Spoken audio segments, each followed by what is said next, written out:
My name is Ariana Mitchell. I am 33 years old. In my family's eyes, I have always been the self-sufficient oldest daughter, the one who never needed their concern. When I returned to our old house in Ohio for my birthday, I thought at the very least there would be a warm dinner, a small cake, or simply the feeling of being loved.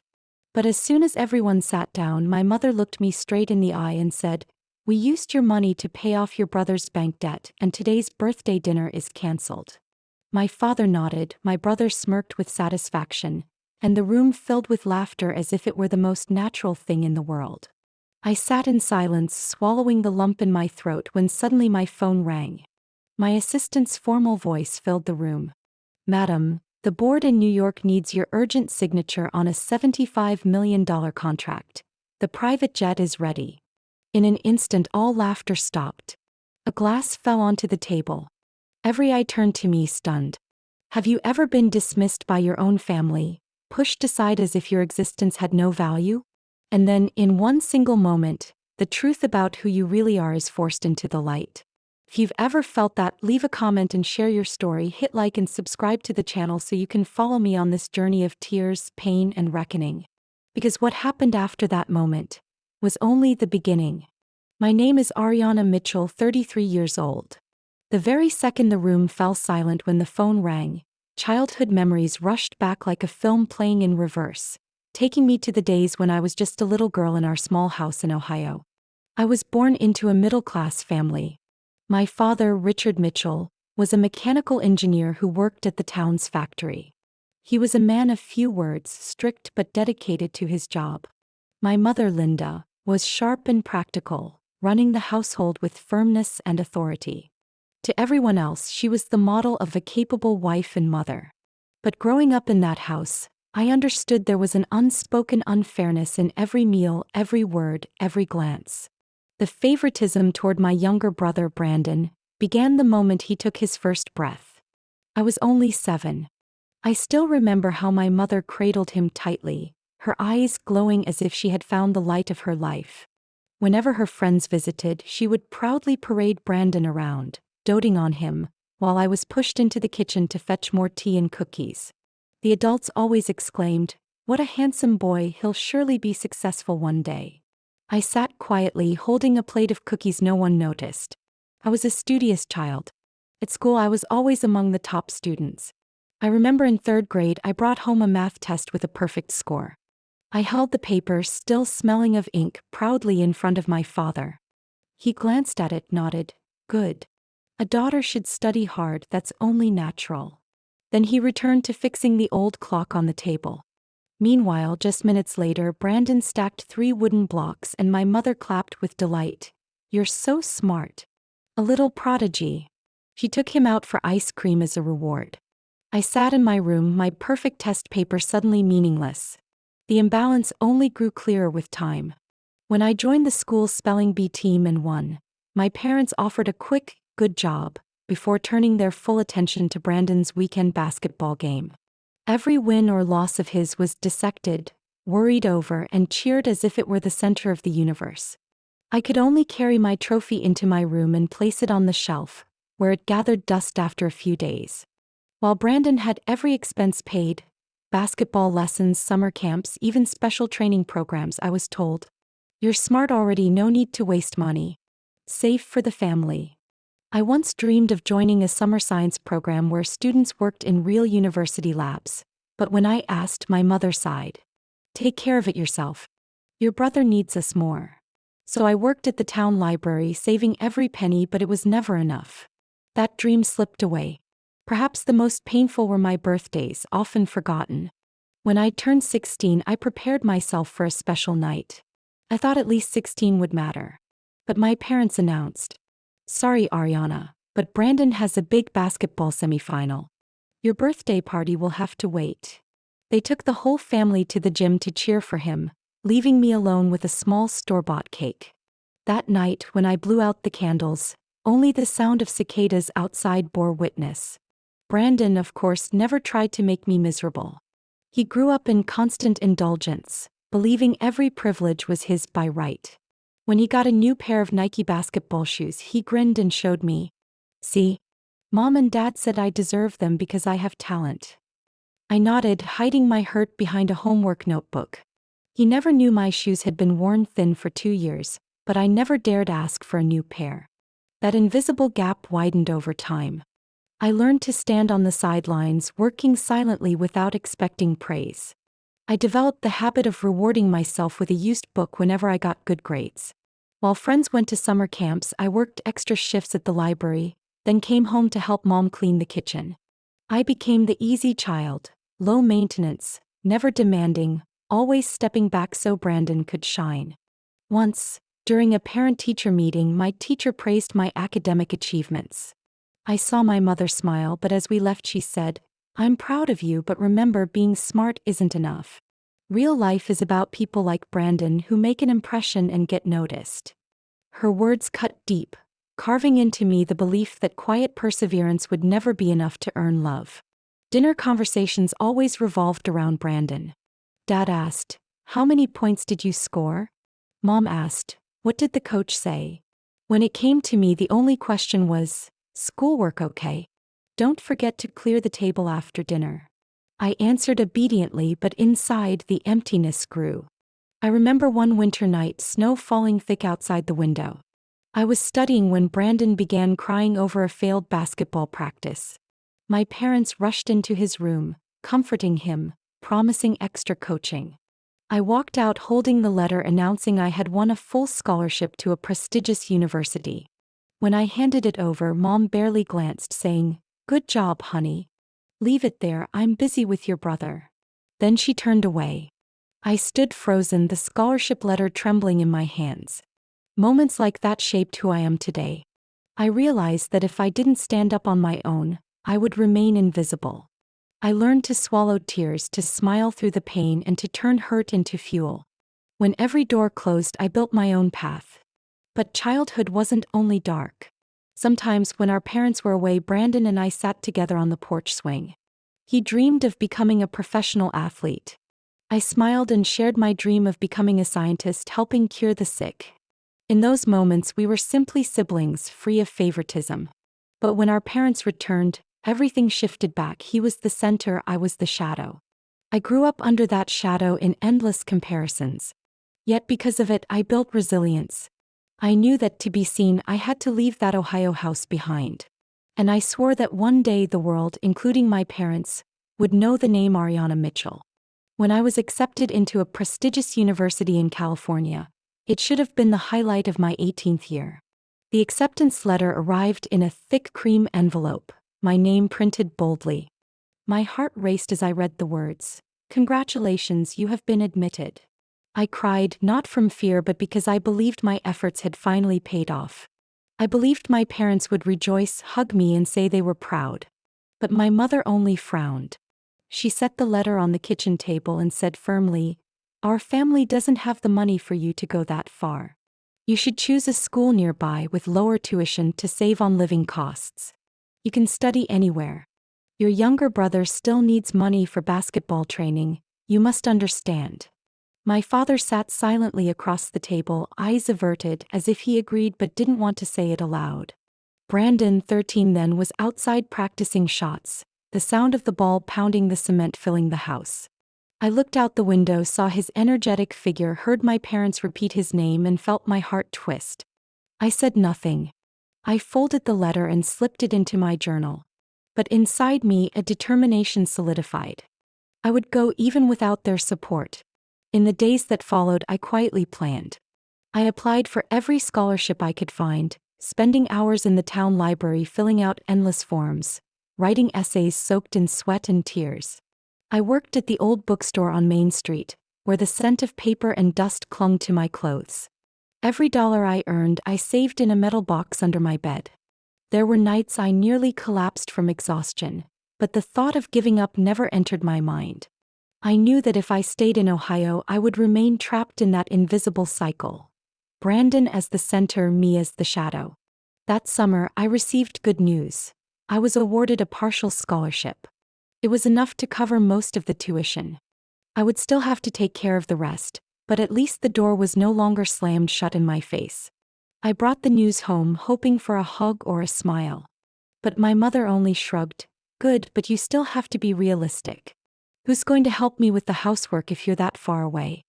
Who's going to tutor Brandon? I stayed silent, but inside the fire burned brighter.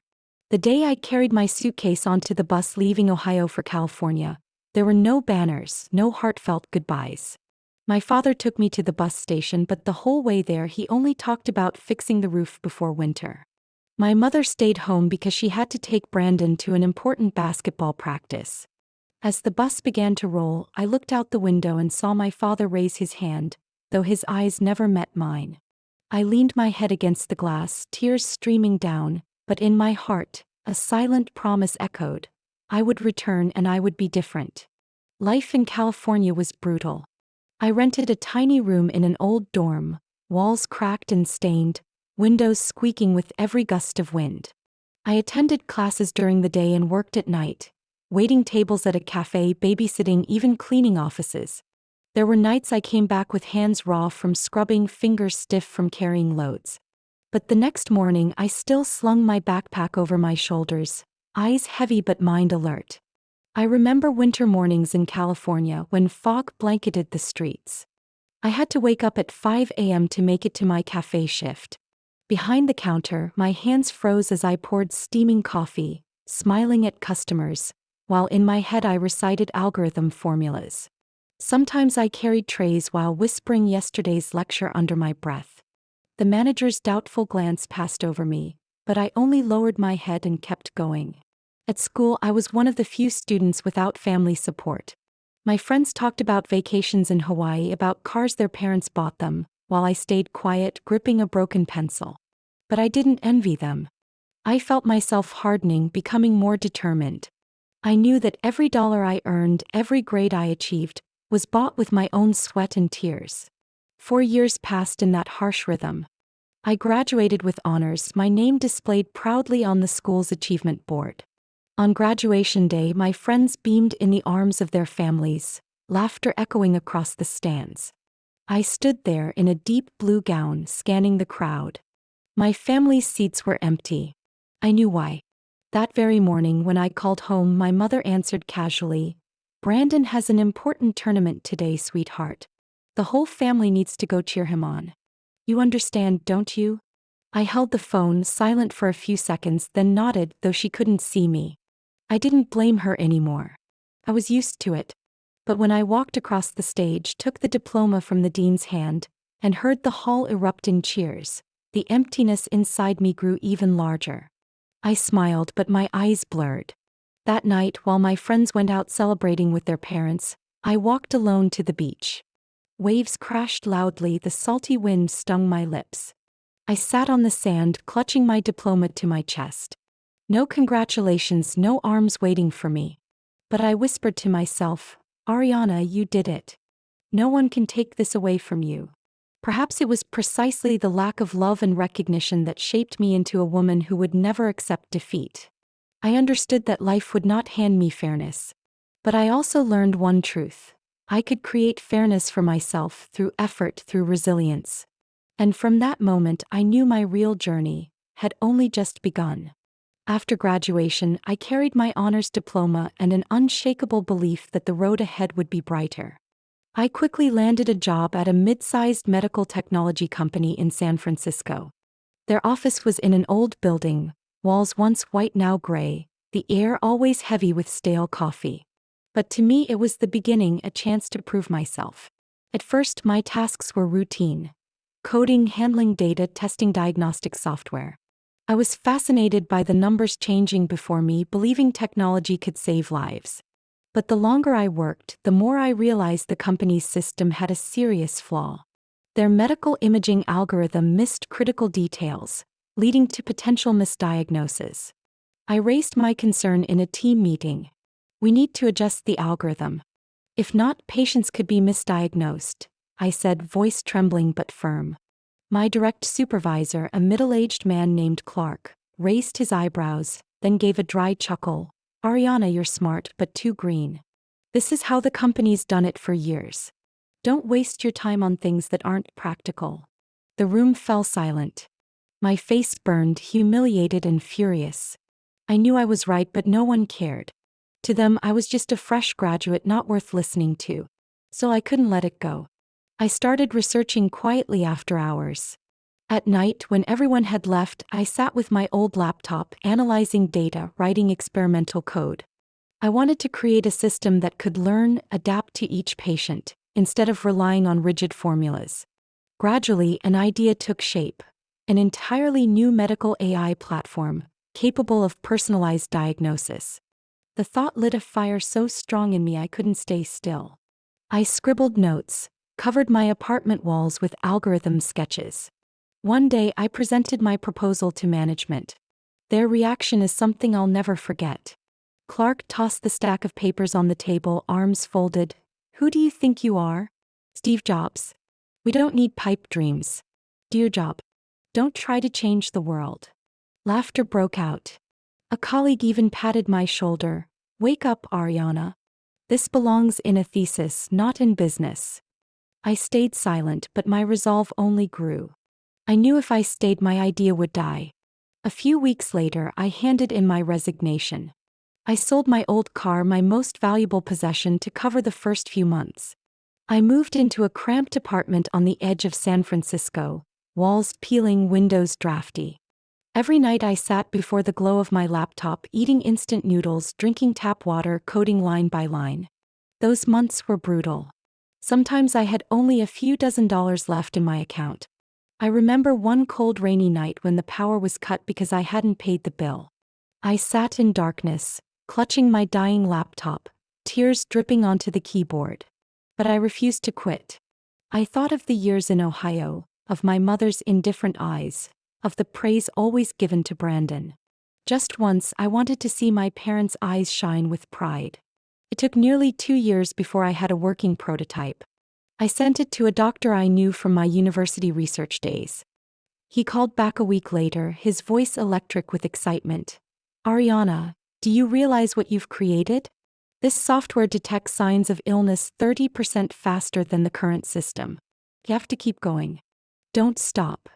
It was the first spark of light after endless darkness. I began knocking on investors' doors. I emailed, pitched, even waited in lobbies hoping to speak to someone. Most rejected me, saying I was too young, the project too risky. But I didn't give up. One afternoon, after another failed pitch, a man called me back. David Turner, head of a venture capital firm. He said, "Miss, I see something in your eyes not everyone has. Unshakable belief. I want to hear more." We sat in a small cafe nearby. I opened my laptop and showed him everything. Algorithms, trial data, my vision of a future where every patient had access to accurate diagnosis. He listened silently, his eyes shining brighter with every word. A week later, I got his call. His voice was short, decisive. "We've decided to invest $10 million for 25% equity. Ariana, are you ready to turn this idea into reality?" I stood frozen in my tiny apartment, phone trembling in my hand. Tears fell, not from exhaustion but because the dream had finally touched reality. Within months, my company was born. I named it Mediskin, Scan to Save Lives. Our first office was just a small rented floor in an old building, but to me it was an entire new world. I hired skilled engineers, people who believed in my vision. We worked day and night, argued, tested, failed, then tried again. There were mornings when I looked out the office window, sunlight streaming in, and in my heart, there was only one thought: I've made it through the first step. Mediskin was not just a company. It was proof of a forgotten childhood, of years living on instant noodles, of the belief that even a girl dismissed by everyone could change her own life, and maybe even change the world. At 33, I had what I once only dared to dream about in the pages of my childhood journals. A company with more than 300 employees, contracts worth tens of millions of dollars signed with major hospitals across the United States, and a feature in Forbes that many in the industry considered the highest honor. But all of that glory I kept hidden from my family. In magazines, the name M. Mitchell appeared again and again as a pioneer in medical technology. Many asked me, "Why not use your full name? This is the time for the world to know Ariana Mitchell." I only smiled. Initials are enough. What matters is our product and our mission. In truth, I did it so my parents and Brandon wouldn't notice. Even though I rarely kept in touch, every phone call home felt exactly like 10 years earlier. My mother, Linda, always began with stories about Brandon's achievements or troubles.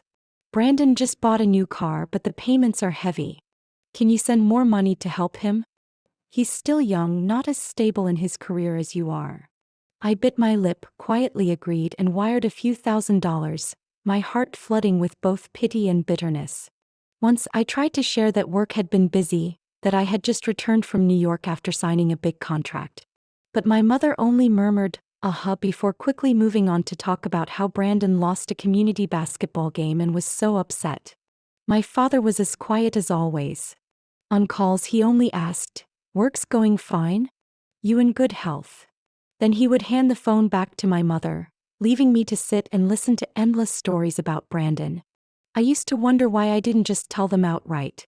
Why not say I was the founder, that the entire healthcare industry was using software built by me and my team? But every time I thought of their indifferent eyes from years ago, my tongue felt heavy. I wanted to be seen for myself, not for money or fame. Out in the world, I was a busy CEO striding through major conferences, conversing with health ministers, signing contracts so large the numbers alone made people gasp. But on family calls, I was always the easy daughter, the one who never asked for much, the one who sacrificed. One evening, after signing a $15 million contract with a large hospital group, I returned to my luxurious apartment in San Francisco. From the balcony, the city lights glittered like a trail of stars on the ground. I uncorked a bottle of red wine, poured myself a glass, and dialed home. In my mind, I thought, maybe tonight they'll ask about me. Maybe I can reveal a little. But when my mother answered, her voice was as lively as ever. "Ariana, did you know Brandon made 3 straight shots today?" The whole team cheered. The coach said he could go professional if he trained harder. I forced a smile, swallowing my disappointment. "Really, Mom? He must be thrilled." "Yes, but his new car is costly. Your father and I are struggling to keep up. If you could send a little more money, that would help. After all, you have a stable job, don't you?" I looked at the swirling wine in my glass, caught between laughter and bitterness. Stable job? My company had just been valued at tens of millions of dollars, and I had spoken before hundreds of people in a grand hall. But to them, I was still just the daughter with a steady office job. "Yes, I'll send it," I replied shortly, then ended the call. That night, I sat alone on the balcony, staring down at the city lights, tears rolling down my face. In moments like that, I often turned to Jessica, my trusted assistant. Jessica wasn't just the one arranging schedules, signing contracts, and handling logistics. She was the only person who knew everything about me and about my family. One evening, as we worked late in the office, Jessica set down a stack of papers and looked at me intently. "Ariana, do you really want to keep hiding this from them? You've been in Forbes, honored at international conferences. And they don't know a thing." I gave a sad smile. To them, I'm just the daughter who can manage on her own, who doesn't need attention. If I told them, I'm afraid they'd only see money, not me. Jessica shook her head, voice firm. "But you deserve to be seen. You've done something extraordinary. If they can't recognize it themselves, maybe it's time you show them the truth." I stayed silent. Inside me was a war, the yearning for my parents' recognition, and the fear that even if they knew, their indifference would remain. Madiskin kept growing. We signed new contracts with hospital systems in Texas, opened another branch in Chicago. The press kept running stories about my success, calling me the woman transforming American healthcare. But every time I came home at night and looked at the family photo on my desk, all I saw was a cold emptiness. I remember clearly one day at a major conference in Washington, I was invited on stage to receive the Healthcare Technology Innovation Award. Hundreds of people stood and applauded, cameras flashing everywhere. I smiled as I held the glittering crystal trophy. In that moment, I wished my parents were there, sitting in the audience, proud to call my name. But instead, when I called home after the ceremony, my mother only said, "Oh, Ariana, you called at the right time. Brandon just signed up for a new tournament. Can you send money so he can buy his gear?" I sat in the hotel room, clutching the trophy, my heart heavy with loneliness. I had been living in two separate worlds. One outside, where I was respected, admired, seen as a symbol of success. And one inside my family, where I was always the daughter who didn't need much, the one who stepped back so her brother could shine. There were nights I stared in the mirror and asked, Ariana, does any of this matter, if the people you most long for recognition from never see you? That question haunted me. I had come so far, from a cramped apartment with instant noodles to a polished office with hundreds of employees. I had turned a ridiculed idea into a company worth tens of millions of dollars. Yet to my parents and Brandon, I was still just a faint shadow in that old Ohio house. And I began to wonder, maybe it was time one day soon to let them know the truth. I had lived in two parallel worlds for too long. One where I walked international stages, addressed by grand titles in the media. And another where every call home revolved around Brandon, where I was still seen as the daughter who never needed anyone. On the night before my 33rd birthday, I sat alone in my San Francisco apartment, looking out the window at the city lights glowing like a painting. Inside me, one question echoed, was it time to go back? I decided to call my mother. When I told her I'd come home to Ohio for my birthday, her voice held a flicker of surprise, then quickly settled back into its usual rhythm. Oh, it's good you're coming. The family will make arrangements. It wasn't the excitement I had once longed for, but I still smiled. I wanted to believe this time could be different.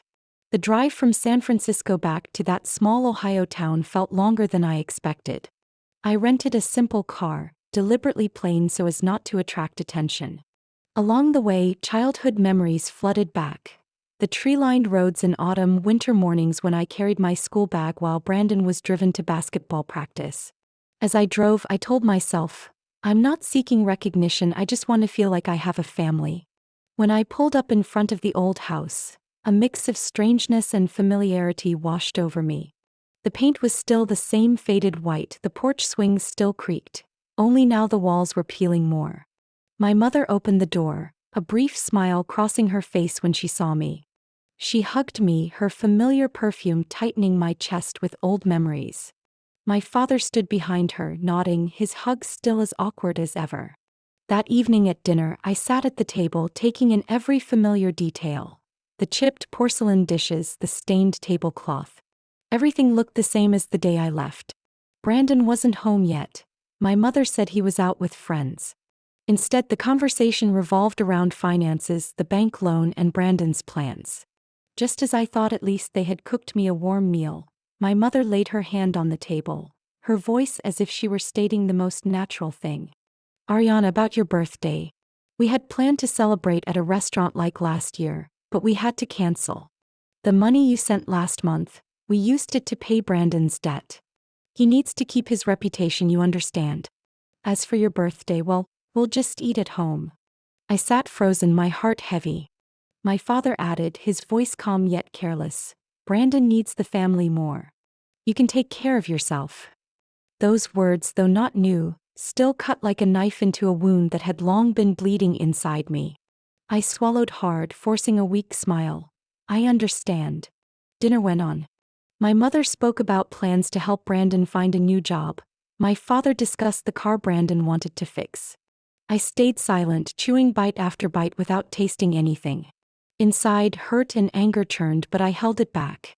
I had come home seeking warmth, not to ruin the meal. Just then my phone rang. Jessica's name, my assistant, lit up the screen. I hesitated for a moment, but my mother waved her hand. Go ahead, answer. Your busy little office job probably needs you even on your birthday. I pressed speakerphone. Jessica's voice filled the small kitchen, clear and formal, as if pulling an entirely different world into that cramped Ohio home. Madam, sorry to disturb family time. But the board in New York needs your urgent confirmation on the $75 million contract. The private jet is ready for tomorrow morning's flight. I've also booked a suite at the Waldorf Astoria. Should I keep the schedule as is? The room fell silent. Forks and knives froze midair. Brandon, just stepping through the door, stopped dead, eyes wide. My father's fork slipped, clattering onto the table.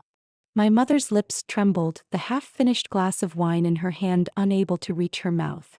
I sat up straighter, heart pounding but voice steady. Jessica, I'll review the documents before confirming. Keep the schedule. I'll decide in the morning. Thank you, and please don't disturb me again tonight. I'm at home. Yes, madam.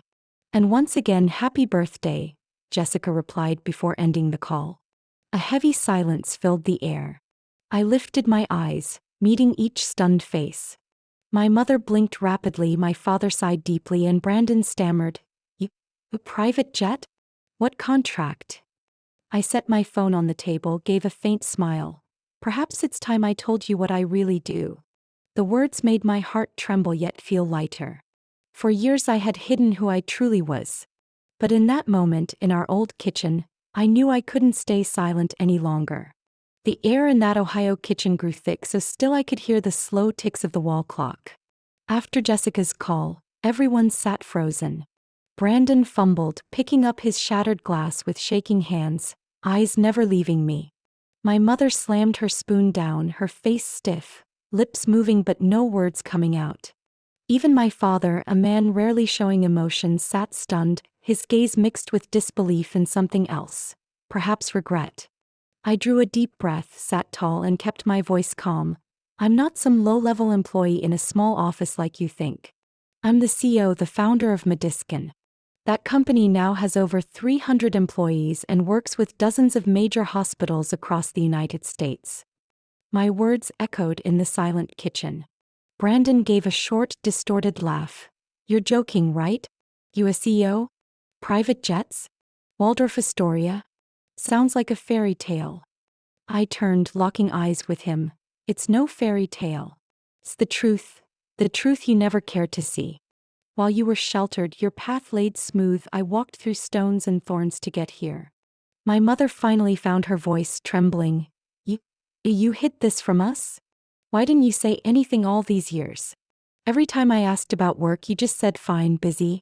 You never told us the truth. I met her eyes, holding back the lump in my throat. Did you ever ask for details, Mom? Every call was about Brandon. His car, his debt, his games. No one ever asked what I actually did. I stayed silent because I knew even if I spoke, it wouldn't matter. My father furrowed his brow, placing both hands on the table like he needed something to hold on to. Ariana, I didn't know. Truly, I had no idea. You've built something so big while we were completely in the dark. But why hide it? No matter what, we're still family. I turned to him, my voice soft yet firm. Family, Dad? I've tried to believe that all these years apart. But on my graduation day, you were at Brandon's basketball game. When I earned my scholarship, Mom barely glanced before walking off to soothe his crying. Every milestone in my life, no one was there. I learned to step back until I became nothing but a shadow. Brandon's face flushed red, his voice sharp. So this is what it's about? You want to tear me down? You came back just to flaunt your success, to prove you're better than me. I sighed, shaking my head. No, Brandon. I don't need to prove I'm better. All I wanted was for this family just once to really see me, not as a shadow but as myself. I was wrong to think that could change. My mother suddenly stood, her eyes red. Don't say that, Ariana. I'm proud of you. We never believed you could carry so much. You were always independent, always managing on your own, so we thought you didn't need the same attention as Brandon. Maybe we were wrong. Her words, though holding some truth, still weighed heavily on me.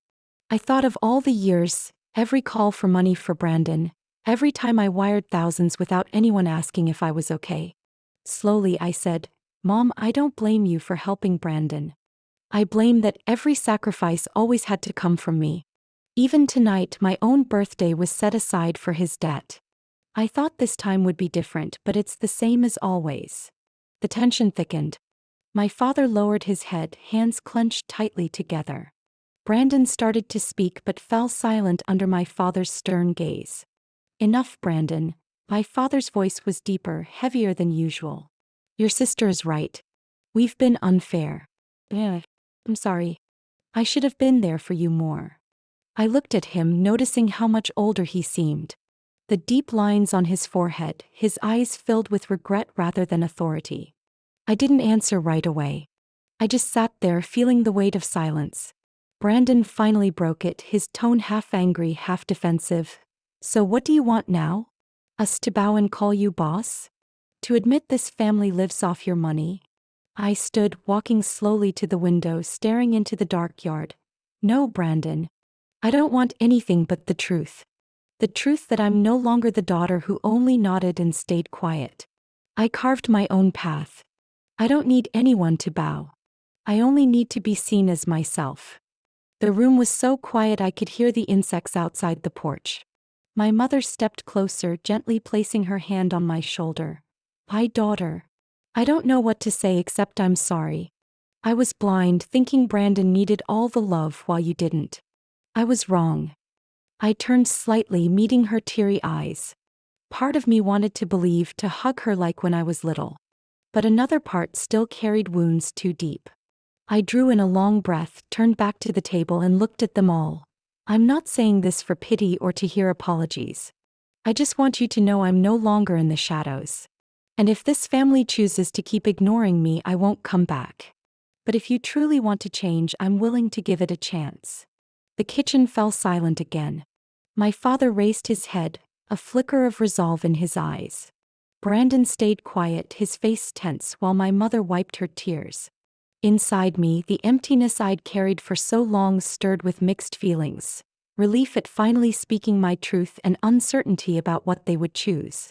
But at least for the first time in years, I stood tall before them, fully myself. My mother was the first to react.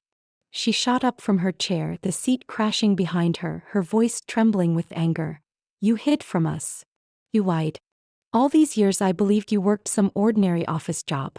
You lived an entirely different life behind our backs. Why, Ariana? What does this family mean to you? I froze. My chest ached, not from the accusation itself but from the pain in her voice.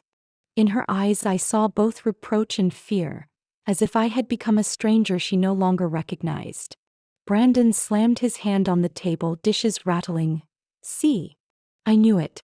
Your whole life you've just waited for this moment to prove you're better than me.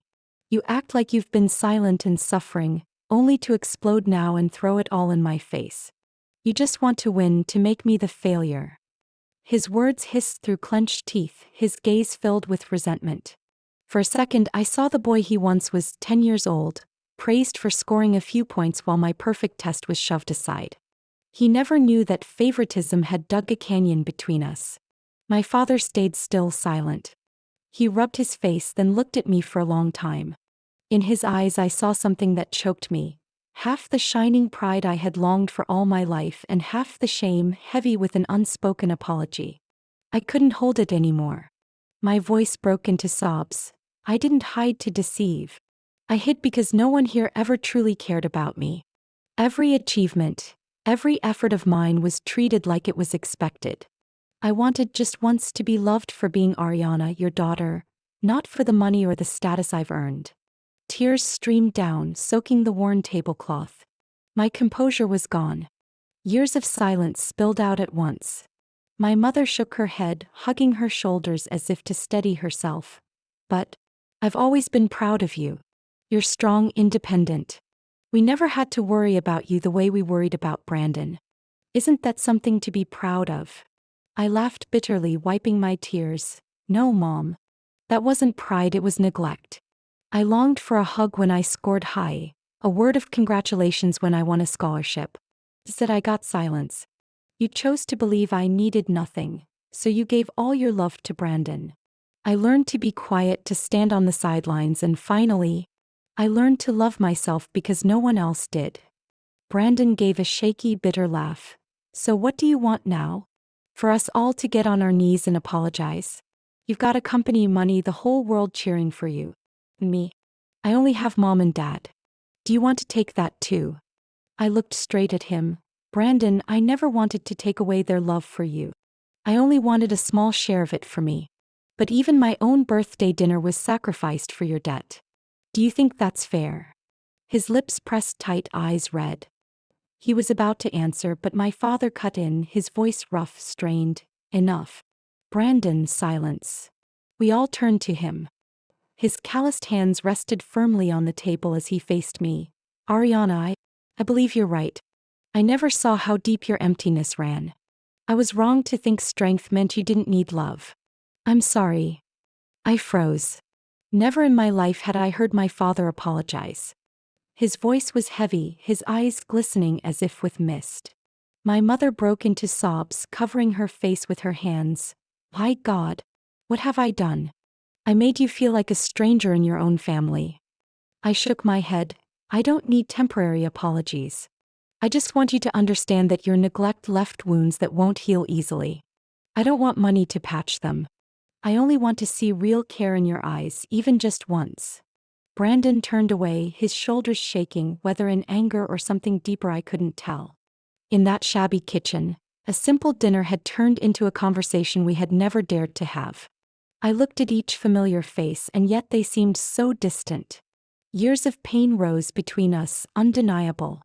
And in that moment I knew, no matter how bitter the truth, it had to be spoken. Only when light touches it can darkness fade. The air in the little kitchen burst apart. Voices clashed, rising, each one carrying years of resentment. Brandon slammed the table again, dishes clattering.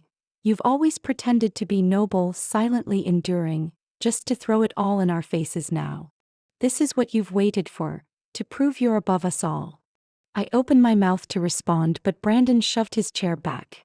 He stormed out, the door slamming like a blade cutting the air. My mother collapsed into her seat, burying her face in her hands. Her sobs echoed through the messy room. My father stared at the wooden table, his voice hoarse and trembling. We truly were wrong. Wrong to forget you. We thought your strength meant you needed no care, but that was what hurt you most. Ariana, I'm sorry. I looked at him, my heart torn in opposite directions. Part of me had longed to hear those words for years. But another part was too weary, too burdened by everything that had just happened. I couldn't stay there another moment. I stood, my voice calm but cold. I need space to breathe. I'm leaving.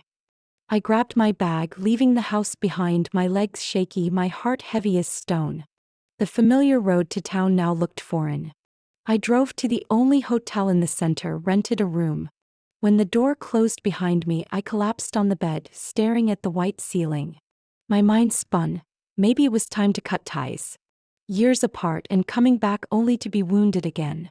Why do I still crave their recognition?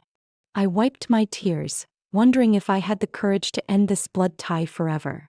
My phone buzzed. For a second I thought it was Jessica, but no, it was an unknown number. I hesitated, then answered. Excuse me, are you Ariana Mitchell, sister of Brandon Mitchell? A man's voice, firm with the tone of law enforcement. I shot upright. Yes. I'm Brandon's sister. What happened? Brandon Mitchell has been taken into custody. He's involved in a financial fraud case in the area. We need a family member to come to the station. My body went cold. For seconds I couldn't speak. My heart pounded as I pictured my brother, the boy once coddled and trusted, now sitting in a cell. I trembled, forcing my voice steady. I'll come. Driving to the station, my mind was in turmoil. Rage and old wounds still raw, now tangled with shock. Part of me wanted to abandon him, to let Brandon face the weight of his own choices. But another part, the older sister deep inside me, couldn't turn away. The station lights glared as I walked in. The officer at the desk looked at me, then gestured toward a back room. Family of Brandon Mitchell? I nodded. When the door opened, I saw Brandon sitting there. He no longer had the defiant, arrogant look from just hours earlier. His face was pale, his eyes unsettled. When he saw me, he lifted his head slightly as if he couldn't believe I had shown up. Ariana, he whispered, his voice breaking. I sat down across from him, meeting his eyes. What have you done? Brandon lowered his head, his hands clenched tight. I just thought I could make money quickly. A friend convinced me to invest, promising big returns. I used my name to take out loans. Then everything collapsed. I didn't mean to cheat anyone.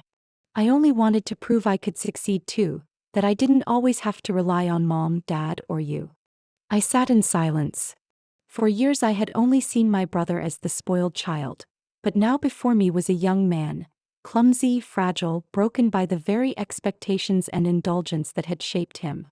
I closed my eyes, took a deep breath. This was the moment I had to choose. Walk away, letting the past close with this scandal, or stay, reaching out for the brother I had always blamed for my being forgotten. The officer placed a file on the table, speaking evenly. He may face serious charges. But if someone posts bail, at least tonight he can go home. I clenched my hands, torn. Yesterday I wanted to abandon it all. But here he was, my own brother who had taken all the attention, yet was still a part of me I could never erase. I knew the decision I made tonight would change everything. As the officer explained the possible charges, I saw my mother rush in, her face pale. My father followed, looking older than he had just the night before. My mother spotted Brandon sitting hunched on the chair, hands trembling, and she burst into tears. Then, to my shock, she turned to me, her eyes blazing with the desperation I had never seen. "Ariana, please, you must help your brother. If you don't, he'll lose everything. I'm begging you." Her voice trembled, her hand gripping mine tightly. Before I could answer, she let go and sank to her knees before me. I froze. In 33 years, I had never seen my mother kneel to me. The proud woman who had always placed Brandon at the center was now in tears, begging the daughter she had once neglected. My father placed a shaking hand on her shoulder. "Linda, get up," he murmured, though his own eyes pleaded with me. I looked at them, my heart aching. A thought rang clearly in my head. I had been abandoned all my life. And now they needed me. I drew in a deep breath, then turned to the officer. "If I post bail, what's required?" He glanced at me as if to confirm again. "You'll need to prove financial capability, sign the commitment, and pay the bond. For someone in your position, that won't be difficult. But the choice is yours." I nodded. But before answering, I turned back to my family, my voice firm. "I'll help. I won't abandon Brandon now. But I have conditions." My mother lifted her tear-filled eyes. "Anything. Just say it." I looked directly at Brandon. He avoided my gaze, but I didn't let him hide. "You will work at Madiskin. You'll start at the very bottom like any new employee. No privileges, no exceptions. You'll earn every dollar through your own effort. If you agree, I'll sign the bail." Brandon's mouth dropped open. "What? I'm the CEO's brother, why should I?" I cut him off. "Precisely because you're my brother, you'll start from the bottom. If you want to stand in this world, you need to learn responsibility." My mother burst into tears. "Ariana, that's too cruel. He's young, he's never done hard labor like that." I looked at her, my voice calm but cold. "I've done hard labor since I was 16, Mom. When I wanted to join a science program, you said there was no money. When I went away to college, I had to survive on my own. I worked jobs, lived on instant noodles, fought for every step. Brandon can too. And if you truly want me to help, you must accept this condition." My father sat silently, then suddenly nodded. "She's right, Linda. We've spoiled Brandon too long. It's time he learns what real life is." Brandon looked at him, eyes wide. "Dad?" He turned firmly to his son. "If you don't change, you'll have no future. Listen to your sister." The room fell silent. Brandon's fists clenched, his lips trembling. At last, he gave a reluctant nod. "I'll do it." I turned to my mother. She was still crying, but her red eyes fixed on me. "If that's the only way you'll save him, then yes. I promise, from now on I'll never treat you like a shadow again. You deserve to be seen." I nodded. "Not just you. I want the whole family to change. I don't need worship, I don't need anyone to bow. I just want fairness. If not, I'd rather cut ties." My father stepped closer, placing a hand on my shoulder, his voice warm in a way I had never heard. "Daughter, I understand. And I promise we'll change." Swallowing hard, I turned back to the officer. "I'll post bail for Brandon." He nodded, handing me the paperwork. I signed, gave my ID, the process swift and simple. When it was done, Brandon was brought out. He walked slowly, eyes fixed on me. The arrogance was gone, the defiance vanished. Only fatigue remained, and something that looked like gratitude. "Thank you, sis." he whispered so softly only I could hear. We left the station in silence. The Ohio night was still, streetlights casting a dull yellow glow on empty roads. My mother sat in the back, still wiping her eyes. My father drove, his face tense yet resolute. I sat in the passenger seat, staring out the window, my mind tangled with thoughts. I knew from that moment nothing would ever be the same. My family had seen the truth they had long ignored. And Brandon, starting tomorrow, would step into an entirely new world. One with no indulgence, only responsibility and work.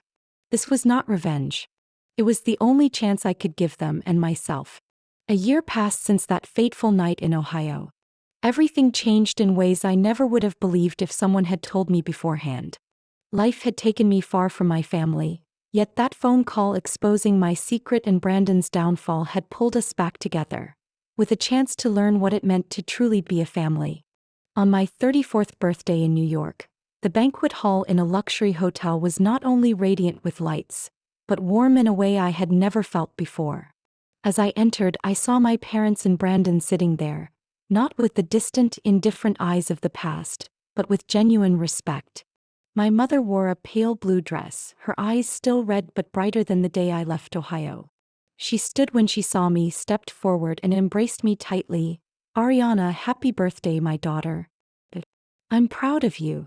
That simple sentence made my heart tremble. All my childhood I had dreamed of hearing it just once. Now it came late but still deeply meaningful. My father shook my hand the way he did with men he respected, firm and decisive.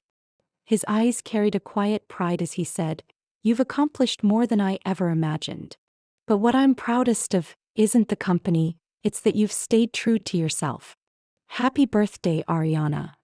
I smiled, feeling a warmth I had never known before. True recognition.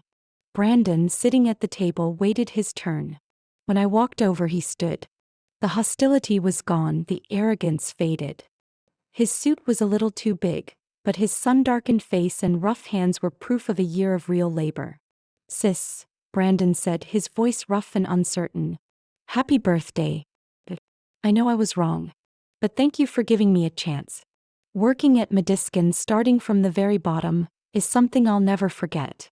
I've learned no one owes me anything. I have to prove myself with my own effort." I looked at him and saw real change in his eyes. Brandon was no longer the boy who lived in the shadow of indulgence. He had learned to grow up, and that eased my heart. The dinner wasn't noisy with hollowed toasts. Instead, we sat around the table and truly talked. My mother asked me detailed questions about Madiskin's current projects, listening with genuine interest rather than politeness. My father shared that he was helping a group of young engineers improve medical equipment at the new Ohio branch of my company. Brandon spoke about managing a small team in customer service, about how he had learned patience and responsibility. I sat there quietly looking at their familiar faces, which now felt new. All my life I had longed for this moment. A dinner table that wasn't a stage to praise Brandon, but a place where everyone was heard. When the birthday cake was brought out, candles flickering on the white frosting, I closed my eyes for a moment. I didn't wish for wealth or new successes. I only wished for this warmth to stay so none of us would ever feel forgotten again. After blowing out the candles, I stood, raised my glass and looked straight at my family. I want to say this. Some wounds in a family are hard to heal. I won't deny that. But if we have the courage to face them, we can turn pain into strength. And sometimes, with enough patience, we can find a new family within the old one. My mother lifted her hand to her mouth, tears falling as she smiled. My father gave a small nod, his eyes glistening. Brandon raised his glass, his voice steady. "I promise I won't let you down again. I want to be worthy of being your brother." We clinked glasses. In that moment, I felt it clearly. My family wasn't perfect and never would be. But we had started anew, with pieces once broken now held together by truth, responsibility, and the love I thought I had lost forever. My 34th birthday wasn't a lavish celebration, but a milestone of rebirth. Not just for me but for the entire Mitchell family. Watching the last candle burn out on the cake, I thought, if a year ago I had chosen to walk away for good, this moment would never have happened. Every family has wounds, distances that are hard to name. But sometimes all it takes is one person brave enough to face them, patient enough to listen and set boundaries, and what seemed lost can be healed in a very different way. I want to hear from you. If you were in my place, what would you do?